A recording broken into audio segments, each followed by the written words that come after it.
அஜிங்கா ரஹானே தெரியல. அங்கரீஸ் ரகுவன்ஷி ஓரளவுக்கு ஃபார்ம் இருக்கிறாரு. பேட்டிங்கே கேகேஆர்ல இல்லாத மாரி இருக்குது. ஃபின்னாலனையும் அங்கரீஸ் ரகுவன்ஷியும் விட்டுட்டா, ரிங்கு சிங் அடிப்பார். இன்னைக்கு அடிப்பாரா தெரியல. நாளைக்கு அடிப்பாரா தெரியாது. நாளான்னைக்கு அடிப்பார். அப்படிங்கிற மாரி பேட்டிங் லைனப் ஒண்ணு சைஃபர்ட்ட மேல கொண்டு வரணும். இல்ல ராமன் போல கொண்டு வரணும்.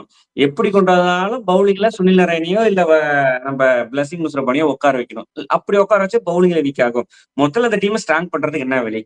ஐயோ! ஏன்டா சன்ரைஸு டீமே ஒரு நீட்டா ஒரு இல்ல. ஒரு பாலுக்கு 6 ரன் தான்டா ஒரு பாலுக்கு 6 ரன் அடிக்கணும்டா. அவன் இருக்கிற நிலைமைக்கு ஒரு பாலுக்கு உனக்கட்ட வந்து ஃபுல் டாஸ் பால் போட்டாலுமே 6 அடிச்சிருக்கவே மாட்டான்டா டேய். டேய் அது கூட இல்ல. அவன் தான் உள்ள நின்னு கொன்னுட்டு இருக்கானா, நீ வெளிய நின்னுட்டு கொன்னுட்டு இருக்கடா டேய். உன்னை இப்பதான் நாங்களே கொஞ்சம் கொஞ்சமா பேசி இப்பதான் உன்னை டீமுக்குள்ள எடுத்திருக்கானுங்க. அதையுமே டீம் விட்டு வெளியே போறதுக்கு என்ன ஒரு ஐடியாவோ அதை பண்ணிருக்க. உன் ஓனர்லாம் சாமி கும்பிட்டுட்டு இருக்கான். ஐயோ சாமி எப்படியோ ஜெயிச்சுட்டான்னு அதை போட்டு அப்படி வச்சுக்க. வேண்டாத சாமி இல்ல அவன் கும்பிட்டுட்டு இருக்கான்.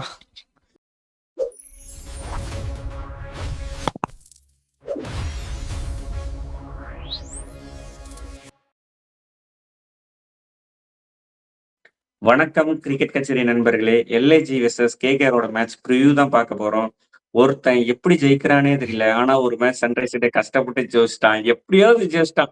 அதுவும் அந்த ஆவேஸ் கார்டு மட்டும் சன்ரைஸ் அப்ளை பண்ணியிருந்தா சன்ரைஸ் அந்த மேட்ச் வின்னு. எதுக்கு அப்ளை பண்ணாம வந்தாங்கன்னு எனக்கு தெரியல. சரி ஓகே அதை விட்டுருங்க. இவன் ஜெயிக்கிற மாதிரியே தெரியல. மழை வந்து எப்படியாவது காப்பாத்தி விட்டு ஒரு பாயிண்ட் வந்துருச்சு.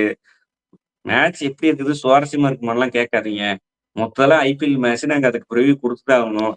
முதல்ல இருந்து இப்ப ஆர்த்தி கேக் சார்பா வந்து உங்களுக்கு கிஃப்ட் வருது. மறக்காம ஆர்த்தி கேக்ஸ்ல கேக்கோ ப்ரௌனியோ ஆர்டர் பண்ணி சாப்பிட்டு பாருங்க. செம்ம டேஸ்டா இருக்கும்.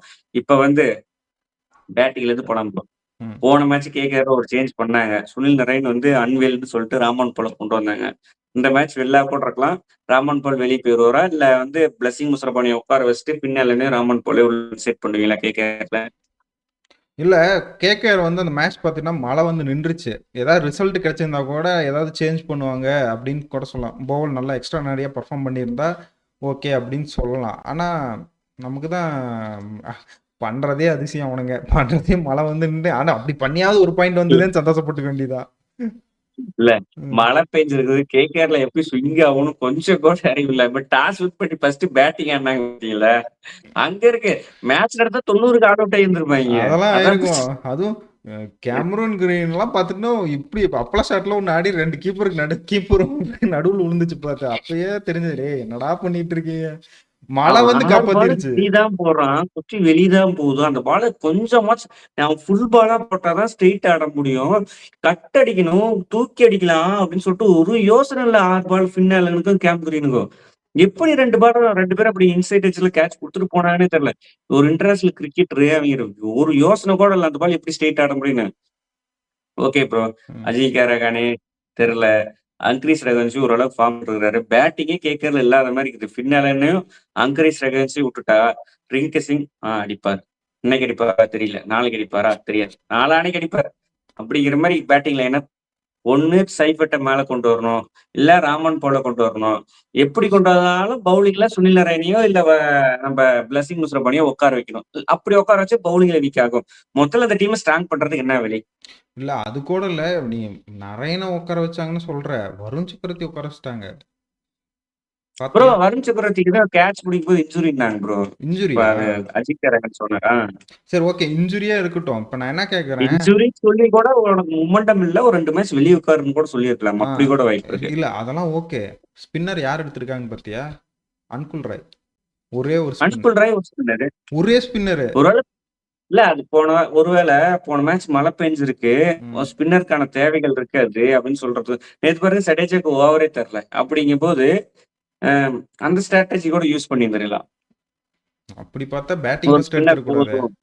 நீ சொல்ற பேட்டிங் ஃபர்ஸ்ட் எடுத்துக்க கூடாது. அது எடுத்துக்க கூடாது இல்ல.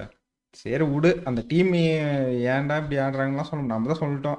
டீம் ஆக்ஷன்லயே ஒரு 20 கோடியை வந்து இன்ஜுரியான பிளேயர்ஸ்க்குலாம் கொடுத்துட்டீங்கன்னா அப்புறம் இப்படிதான் இருக்கும். ஒன்றும் 20 கோடி இல்ல 30 கோடி. 9 கோடி. ஒரு நல்ல விஷயம் என்னன்னா பதிரனா வந்து நெட்ஸ்ல பிராக்டிஸ் பண்றாரு. மேபி இந்த மேட்ச் அவைலபிளா இருக்கு. பத்திரனா வந்து அந்த டீம் ஸ்ட்ராங் ஆகும். ஸ்ட்ராங் ஆகாது. ஒரு 20 கோடி சம்பளத்துக்கு வேலை வாங்கணும்னு இருக்கும்ல சும்மா போறதுக்கு. சரி ஓகே. எல்ஐஜி பேட்டிங் பக்கம் வரும். கேகேஆர் பேட்டிங் பார்த்துட்டோம். எல்ஐஜில வந்து மார்க்கம் ஃபார்ம்ல இருக்கிறாரு. மிச்சில் மார்ஸ் 30 ரன் அடிக்கிறாரு. ஃபார்ம்ல இருக்கிறாரான்னு தெரியல. ம். ரிஷப் பண்ட் கேவலமான ஒரு 60 ரன். எப்படி? கேவலமான ஒரு 60 ரன். ஒரு ஆனா பால் கூட நீட்டா பேட்ல படல. ஆனா அத வச்சு தான் வின் மொத்தல 60 பண்ணாரு. ரன் அடிச்சாரு. ஆனா அத வச்சு தான் வின் பண்ணாரு. அத வச்சு வின் பண்ணிட்டாரு. ம். அதுக்கப்புறம் நிக்லாஸ் புரான், ஆயுஷ் பதோனி எதுக்கு ஆடுறாங்கன்னு தெரியல ஆயுஷ் பதோனிய. அப்துல் சமத் நல்ல ஃபார்ம்ல இருக்கிறார். அந்த முகேஷ் சௌத்ரி ஒரு பயங்கரமான ஹிட்டர்னு ரெப்யூட்டேஷன்ல வந்தாரு. ஒரு பந்து நான் ஹிட் பண்ணி பார்க்கல. முகேஷ் சௌத்ரி கிட்ட இருந்து. பேட்டிங் லைன் அப் எனக்கு போன ஆட்டம் 3 ஃபாரின் பிளேயர் தான் இம்பாக்ட் பிளேயர்ல வச்சிருந்தாங்க. இந்தியன் பவுலர்ஸ் உங்களுக்கு சூப்பரா பவுலிங் போடும்போது ஏன் வந்து மேத்யூ பிரிட்ஸ்கே 4வது இடத்துல விட்டா அந்த சன்ரைஸோட மேட்ச் 20வது ஓவர்ல கடைசி பால் வரும் இல்ல போயிட்டு இருக்குமா? அதெல்லாம் வந்துட்டு பாத்தீங்கன்னா ரிஷப் பண்டோட மாயாஜால கேப்டன்சி தான். அதை நம்ம ஒத்துக்கிட்டே ஆகணும். என்னென்ன குளறுபடி பண்ணி இந்த டீமை தோக்கணும்னு அப்படி கொண்டு போறதெல்லாம் அவர்கிட்ட இருந்து தான் கத்துக்கணும். அதாவது ரிஷப் பண்ட் ஸ்டாண்டர்டுக்கு அவர் ஆடினது டெஸ்ட் மேட்ச். ஆமா. ஐபிஎல்ல வந்து டெஸ்ட் மேட்ச் ஆடிட்டு இருக்காரு அவரோட ஸ்டாண்டர்டுக்கு. டெஸ்ட் மேட்ச்ல கூட ப்ரோ டிஃபென்ஸ் கூட ஒரு அப்படியே பேட்ல மிடில் ஆஃப் த பேட்ல வைப்பாரு. ம். அந்த வைக்கும்போது கூட மிடில் ஆஃப் த பேட்ல ஒரு பால் கூட படல. ஒரு சில லெஜெண்டரி பேட்ஸ்மேனுக்கு அப்படி ஒரு இன்னிங்ஸ் தேவை. அப்பதான் ஃபார்முக்கு வர முடியும். விராட் கோலி வந்து ஒரு இன்னிங்ஸ் வந்து வெஸ்ட் இண்டீஸோட நினைக்கிறேன் 2019 ஹைதராபாத்ல நடந்த மேட்ச். ம். இந்த ஸ்டான் வில்லியம்ஸ்னு ஒருத்தர் கையில சைன் போடு ஆமா இப்படி ஆமா வெஸ்ட் ஆமா. இண்டீஸ்ல. அந்த மேட்ச்ல வந்து 20 பால் 25 பால் விராட் கோலி பேட்ல படவே படாது. ஒரு பால் கூட ஒழுங்கா படாது. ஒரு 6 அடிச்சதுக்கு அப்புறம் பேட்ல படம் தலைங்க வச்சு 190 ரன் அப்ப 200 ரன் சர்வ சாதாரண 17 ஓவர்ல சேசிங் மட்டும் இப்படி இப்படி இப்படி இப்படின்னு கையெழுத்து போடுவோம். அது மாதிரி ஒரு ரிஷப் பண்ட்டுக்கு அந்த இன்னிங்ஸ் அந்த நேரத்துல தேவைப்பட்ட நேரத்துல கிடைச்சிருக்கு. அது வந்து அந்த கான்பிடன்ஸ் கொடுக்கும். அது தோத்துருந்தாங்கன்னா வச்சுங்களேன் அது டிமோட்டிவேட் ஆயிருக்கும். ஜெயிச்சதுனால வந்து அது வந்து அவருக்கு ஒரு கான்பிடன்ஸ் கிடைச்சு வர மேட்ச்லாம் கொஞ்சம் பூஸ்டா வருவாரு. ஹார்லிக்ஸ் பூஸ்ட் குடிச்ச மாதிரி. பேட்டிங் 2 உண்மையை டீம்லயுமே ஒரே சொல்லு. மாதிரி தான் இருக்கு. இங்க பாரு, அவன் தான் அப்படி டார்ச்சர் பண்றானா, ஆவேஸ்கான் வெளியிருந்து பேட் எடுத்து அப்பீல் கிப்பீல் பண்ணியிருந்தா நொந்து செத்துருப்பான் ரிஷப் பண்ணிட்டு. நினைச்சு பாரு. ஐயோ, டீமே ஒரு ஒரு பாலுக்கு 6 ரன் ஒரு பாலுக்கு 6 ரன் அடிக்கணும்டா. அவன் இருக்கிற நிலைமைக்கு ஒரு பாலுக்கு உனக்கட்ட வந்து ஃபுல் டாஸ் பால் போட்டாலுமே 6 அடிச்சிருக்கவே மாட்டாரு. அது கூட இல்ல, அவன் தான் உள்ள நின்னு கொண்டுட்டு இருக்கானா, நீ வெளியே நின்னுட்டு கொண்டுட்டு இருக்கடா. டே, உன்னை இப்பதான் நாங்களே கொஞ்சம் கொஞ்சமா பேசி இப்பதான் உன்னை டீமுக்குள்ள எடுத்திருக்கானுங்க. அதையுமே டீம் விட்டு வெளியே போறதுக்கு என்ன ஒரு ஐடியாவோ அதை பண்ணிருக்க. உன் ஓனர்லாம் சாமி கும்பிட்டுட்டு இருக்கான். ஐயோ சாமி எப்படியோ ஜெயிச்சுட்டானு அதை வேணாத சாமி இல்ல அவன் கும்பிட்டுட்டு இருக்கான். அவன் ரிசர்வ் பண்ணிட்டு அடிக்க தெரியாம அடிச்சிட்டு இருக்கான். சரி ஓகே அதெல்லாம் பண்ணிட்டு எனக்கு அதுக்கப்புறம் செம்ம டென்ஷனு. ஒரு அப்ளை பண்ணி பேட் கமின்ஸா இருந்ததுன்னா வெய்ய இந்நேரம் அம்பையர்ட்ட போய் 10 நிமிஷம் சண்டை போட்டுருப்பான். எப்படா நீ பேட் நான் பறந்துட்டு போய் பிடிப்பேன், நீ எப்படி அதை நீ தொடலாம், நீ முதல்ல அதை செக் பண்ணு அப்படின்னு தான் 5 ரன் கொடுத்துருப்பாங்க. ஆஸ்திரேலியன் பிளேயர்ஸ்ல இதை விட்டுருக்கவே மாட்டாங்க. பவுண்டரிகள் உழப்பு தாண்டிட்டோம், நீ எப்படி வின் பண்ணலாம் தான் பார்ப்பாங்க. அது எப்படி வின்னா இருக்கட்டும். சரி ஓகே நாங்க தான் அப்ளை பண்ணல. எங்களுக்கு ஃபேர் பிளே அவென்ஸ்ல ஒரு 2 பாயிண்ட் எக்ஸ்ட்ரா பாயிண்ட் கொடுத்து மேல டாப் ஆஃப் தி டேபிள் கொடுக்கலாம். அத அப்ளை பண்ணல. வெச்சுக்கோ.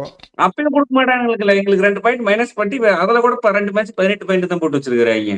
இல்ல நீங்க வந்துட்டு இது அப்பீல் பண்ணிருக்காங்க. எஸ்ஆர்எச் ஓனர் டீம் போயிட்டு இந்த அப்பீல் சால்ட் உண்மையே சொல்லணும்னா அது கேட்ச் தான். கிளாஸ் நம்ம இன்னொரு ஆங்கிள் இல்ல ப்ரோ எனக்கு ப்ரோ இல்ல எனக்கு ஃபில் சால்ட் கேட்ச் அவர் வருண் சக்கரவர்த்தி கேட்ச்ல செம்ம டவுட். அதெல்லாம் பவுன்ஸ் ஆன மாதிரி தான் இருந்துச்சு.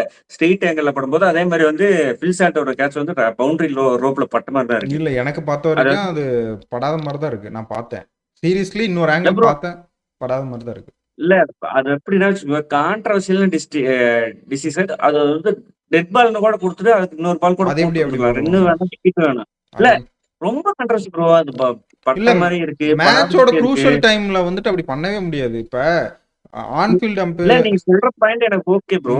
அந்த ஒருவேளை ஹென்ரி கிளாசன் நீங்க அவுட் ஆகலைன்னா ஹென்ரி கிளாசன் மட்டும் தான் சன்ரைஸ்ல நல்ல ஃபார்ம்ல இருக்காரு. இப்போதைக்கு பார்க்கும்போது ஒரு 240 தான் அன்னைக்கு மேட்ச் வேற மாதிரி போயிருக்கும் ப்ரோ. இல்ல 50-50 நம்ம அது ஆன் த எவிடன்ஸ் எனக்கே ஜஸ்டிஃபை ஆகுது. ஜஸ்டிஃபை ஆகலன்னா நீ சொல்றது ஒத்துக்கலாம். எனக்கே ஆயிடுச்சுன்னா அப்ப நீ புரிஞ்சுக்கணும். நீ உனக்கு புரியுது, நீ கிளாஸ் நான் ஒத்துக்கிறேன். அதுக்கப்புறம் நடந்துருச்சு முடிஞ்சிருச்சுங்க போது அந்த நேரத்துல நான் சொல்லல, அஸ்வினும் சொல்றாரு, பீடாக் சொல்றாங்க, சீக்கி சீக்கால் எல்லாருமே சொல்றாங்க அந்த பால் 6 பால் தான் எப்படி அவுட் கொடுத்தாங்கன்னு அவங்க எல்லாருமே சொல்லும் போது அது வந்து நான் எப்படி ஒத்துக்கிறதுன்னு தெரியல. ஒத்துட்டு அக்செப்ட் பண்ணிட்டேன். Everything is upset. கிரிக்கெட்ல எல்லாமே நடக்கும். நீங்க இவ்ளோ அ பேசுறீங்க.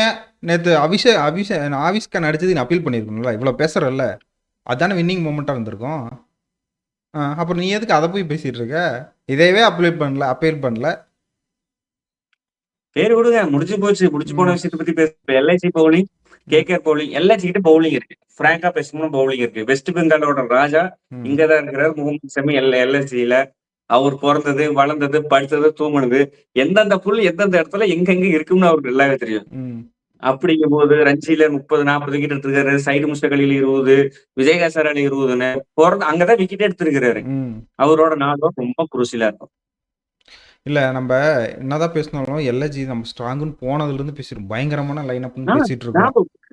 நான் சொன்னேன் எல்ஐசி குவாலிஃபிகேஷன் ஆகும்னு சொல்லியிருக்கேன். பவுலிங் அட்டாக் சூப்பரா இருக்கு. ம். அந்த மேத்யூ பிரிட்ஜ்கே மட்டும் எப்படியாவது ஜாஸ் இங்கிலீஷோ இல்ல மேத்யூ பிரிட்ஜ்கே மட்டும் எப்படியாவது பேட்டிங்ல கூட பேட்டிங் ஸ்டார்ட் பண்ணிட்டு போகணும். பவுலிங் நல்லாவே இருக்கு. ம். ப்ரோ என்ன மொசின் கான் போனாட்டா இல்ல, மயங்க் யாதவ் போனாட்டா இல்ல. பவுலிங்ல என்ன குறைச்சல? அர்ஜுன் ம். டெண்டுல்கர் சூப்பரா ஏர்கர் போட்டுட்டு இருக்கான். ஆமா அந்த வீடியோ அவனும் வெளிய பார்த்தேன். இருக்கான். பயங்கரமா ஏக்கர் போடுறாரு.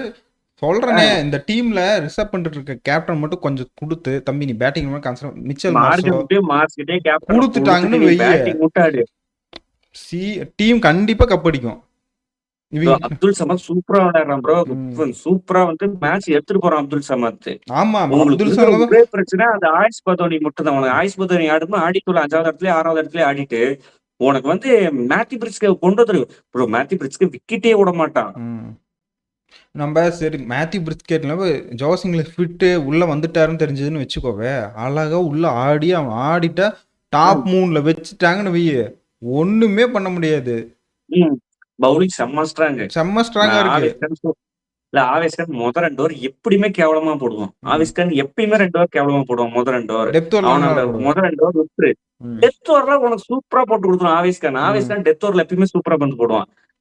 சமிய பத்தி சொல்ல தேவையில்ல. முசின் கால் உள்ள வந்தாலும் பவர் பிளேல போட்டுருவான். பிரின்ஸ் உதப்பா சூப்பரா 2 போடு. பால் தான் போட்டுருக்கான்ப்பா. 2 பாலும் செம்ம பால் இசாக் ம். கிசானிக்கும் அக்ஷர் பட்டேலுக்கும்.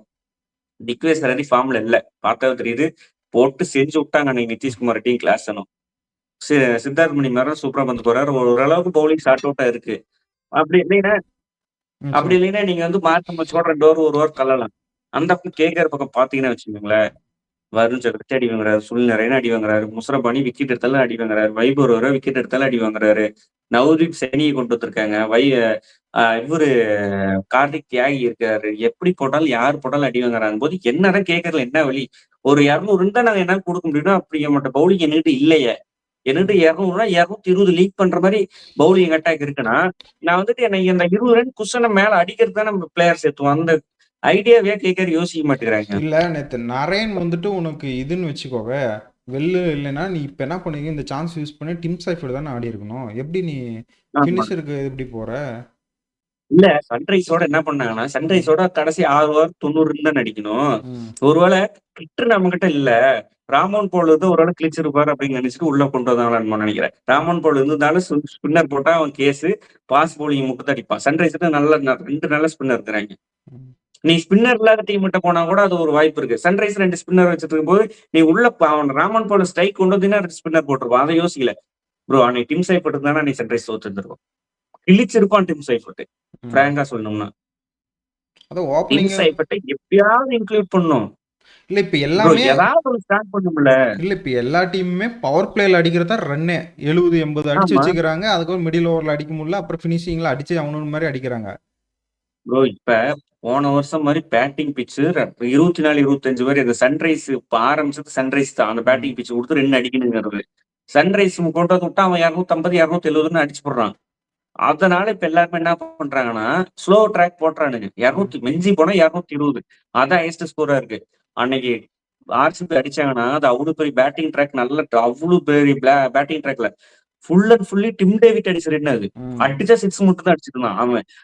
அவன் அதுவும் சிஎஸ்கே கேவலமா பவுலிங் பண்ணான். ஒரு நல்ல அரௌண்ட் ரவுண்ட் த விக்கெட்ல இருந்து நல்லா போட்டு இருந்த ஜெமி வார்டன் அரௌண்ட் த விக்கெட்ல இருந்து ஃபுல் டாஸ் பாலா போட்டு வச்சிருந்தாங்க. அது சிஎஸ்கே பண்ண தப்பு. 250 ரன் வந்ததுங்கிறது. இப்ப அப்படியாப்பட்ட பிட்ச் எங்கேயுமே இல்ல.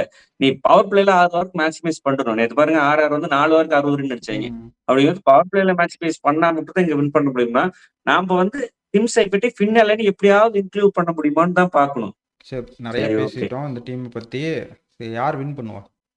ஓபா! ரொம்ப கஷ்டமான கேள்வி ப்ரோ. என்கிட்ட வேற எந்த கேள்வி கேட்டாலும் ம். இத்தன நாளா நான் யோசிக்கவே இல்ல. இதுவரையிலும் 12 மேட்ச் நடந்தது. 9 மேட்ச் கரெக்ட்டா சொல்லியிருக்கேன். 3 மேட்ச் தப்பா சொல்லியிருக்கேன். இப்ப இந்த மேட்ச் எனக்கு தப்பாவலாம். டியர் ம். வியூவர்ஸ் எனக்கு இந்த மேட்ச் தப்பாவலாம். எனக்கு என்னமோ ம். எல்ஐசி எல்ஐசி ஜெயிச்சுருவாங்க ப்ரோ. இதெல்லாம் இல்ல என்ன? நீ ஒரு 51-49 கேகேஆருக்கு வாய்ப்பு இருக்கு.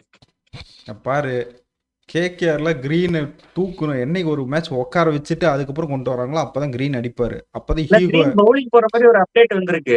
பவுலிங் போற அப்டேட் வந்திருக்கு. ஏன் ஓரளவு காமெடி ஆல் பண்ற? ரவுண்டர் அதெல்லாம் நம்ம இவ்வளவு கான்ட்ரவர்சியெல்லாம் பேசி அதுக்கப்புறம் நீ பவுலிங் போட வைப்ப, டீமுக்கோசரம் நீ போட மாட்ட. அதெல்லாம் இல்ல, நீ ஈகோ ஹேட் பண்ணா மட்டும்தான் ஆஸ்திரேலியன் பிளேயர்ஸ் அடிப்பாங்க. அதனால கிரீனும் உட்கார வைக்கணும். நீ ரஹானேலாம் அதெல்லாம் எடுக்க மாட்டாரு. அதனால டீம் கண்டிப்பா ஜல்லே ஆகாது. அதனால கேகேஆர்லாம் தோத்தணும், எல்ஐசி தான் ஜெயிக்கும். என்னதான் ரிசர்வ் பண்ணிட்டு அந்த டீம்ல ஒரு குறையா இருந்தாலும் அவர் அந்த டீம் வேற எவனாவது ஒருத்தன் அடிச்சு ஏதோ ஒன்று பண்ணி இல்ல ஜெயிக்க வச்சிடறான். கொல்கத்தா மாரி கிரவுண்ட்ல மார்க்கமுக்கு, மார்ஸ்க்குலாம் படும். ம். அப்படிங்கும்போது ரன் அடிப்பாய்ங்க. ரன் அடிப்பாங்க. சரி, ஓகே. அவங்க எனக்கு வந்து 50 பூராட் 50லாம் மட்டும் கிடையாது. ஃபார்ம் அவுட்ல இருக்காரு. ம். பூராட் மட்டும் ஃபார்ம் அவுட்ல இருக்கிறாரு. எப்படியாவது அவர் ஃபார்ம் அவுட் கொண்டு வரணும். 70 கேகேஆர் விட்டாலும் நல்ல டீம் கிடைக்காது. இல்ல 70-30 நான் சொன்ன மாதிரி தான். மும்பைக்கு சொன்ன மாதிரி தான். மும்பை ஆர்ஆர் மேட்ச் சொன்ன மாதிரி தான். 70-30 தான். ஓகே. யாரு வந்துட்டு நல்லா ஆடுவாங்கன்னா எனக்கு தெரிஞ்சு இதுல அது கொஸ்டினாவே கேட்டலாம். கொஸ்டின். கொஸ்டினாவே கேட்டலாம் அத. ஓகே. கொஸ்டின். யாரு இன்னைக்கு ஹையஸ்ட் ஸ்கோரர் 2 ஆ. டீமையும் சேர்த்து யார் பெஸ்ட் ஸ்கோரர்னு சொல்லியிருக்கேன். யார் ம். நல்லா பெர்ஃபார்ம் பண்ணி 2 டீமையும் சேர்த்து யாரோ ஒரு பிளேயர் தான் சொல்லணும். யார் ஹையஸ்ட் ஸ்கோரர் அதான் ம். கொஸ்டின். பாருங்க போன வீக்கான வின்னர்ஸ்க்கு வந்து பிரவுனி வந்து ஆர்டிஎக்ஸ் சார்பா வந்து பார்சல் கொரியர் போட்டு விட்டாச்சு. இன்னைக்கு இல்லை நாளைக்கு வந்து அவங்களுக்கு சேர்ந்துரும். அதே மாதிரி இந்த வாரத்துக்கான லீடர் போர்டு முதல் 2 மேட்ச்க்கு அப்டேட் பண்ணியாச்சு. ஆர்ஆர் vs எம்ஐ மேட்ச்க்கு இன்னைக்கு மதியத்துக்குள்ள அப்டேட் ஆயிரும். அப்படி பார்த்து இன்ஸ்டாகிராம்லயும் யூடியூப் கம்யூனிட்டிலையும் போய் பார்த்துக்குங்க. இனிமே கரெக்டா கண்டினியூ பண்ணி கரெக்டா பதில் சொல்லுங்க. உங்களுக்கு கிஃப்ட் வந்துட்டே இருக்கு.